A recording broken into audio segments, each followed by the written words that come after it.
ሁሉም ጨለማ፣ ሁሉም ፀሐይ የጠለቀበት፣ ስለ ክልሉ መልካም መናገር ጥሩ ማውራት የማይቀናቸው፣ አሰላለፋቸው ከህዝብ ጎራ ያልሆነ ጥቅመኞች ስሁት ትርክታቸው ነው። ለህዝብ የማይፈይድ የጦርነት ነጋሪት ጉሰማ መሬት ላይ ያለውን ሥራ ሸፍኗል።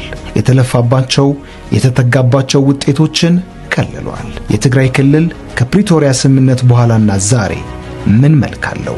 በእርግጥም ከግጭት ጠመቃ በቀር ምንም የሚያውቁ ከውረድ እንውረድ በቀር ምንም ያልተሳለላቸው እንደሚያወሩት፣ እንደሚስሉት፣ እንደሚነዙት ነው ወይ? ሕይወት የቆመ ጨለማና ሰቆቃ ብቻ እየተስተጋባው ለምንድን ነው? በበጀት ዓመቱ ምን ተሰራ?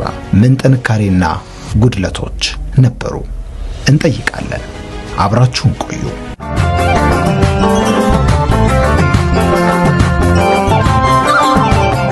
ከጦርነት ማግስት ክልሉ ወደ ቀደመ ልማትና መደበኛ እንቅስቃሴው እንዲመለስ በፌደራል መንግስት የተደረገው ጥረት ለጊዜያዊ አስተዳደሩ ቁልፍ የልማት ጉዞና እርምጃዎች አበርክቶ ትልቅ ነበር። ጊዜያዊ አስተዳደሩ ለመልሶ መገንባት የሚያግዙ አቅሞችን አደራጅቶ በመገንባት ከግብርና እስከ ኢንዱስትሪ፣ ከማህበራዊ አገልግሎት እስከ ሥራ ዕድል ፈጠራ፣ ከኢንቨስትመንት እስከ መሰረተ ልማት፣ ከተጻራሪው ትርክት ግርጌ አየሩን ከሞላው ልፈፋ ጀርባ በጀት ዓመቱ ተስፋ ሰጪ እንቅስቃሴዎች፣ አፈጻጸሞች፣ ውጤቶች የተገኙበት ነበር።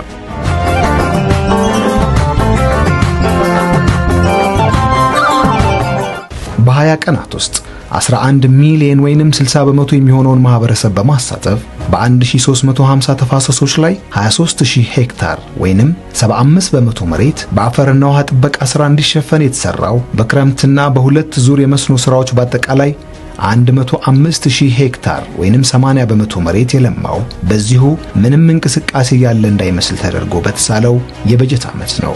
33 ሚሊዮን ችግኞችን በማፍላትና 764 ሄክታር ደን እንዲጠበቅ በማድረግ ረገድ ተስፋ ሰጪ ውጤትም ታይቷል። በዚሁ ዘርፍ በተፈጥሮ ሀብት ልማት ዙሪያ 67828 ለሚሆኑ ዜጋዎች የሥራ ዕድል መፍጠር የተቻለበት የበጀት ዓመት ነው። የግብርና መዘመን አስኳል የሆኑ የሜካናይዜሽን ማሽነሪዎች እጥረት፣ ተጨማሪ የግብርና ግብዓቶች አቅርቦት መስተጓገል ከተፈታ በእርግጥም በቀጣይ ከዚህ የገዘፈ ውጤት ማምጣት እንደሚቻል ያለፉት የበጀት ዓመቱ ወራቶች አሳይተዋል።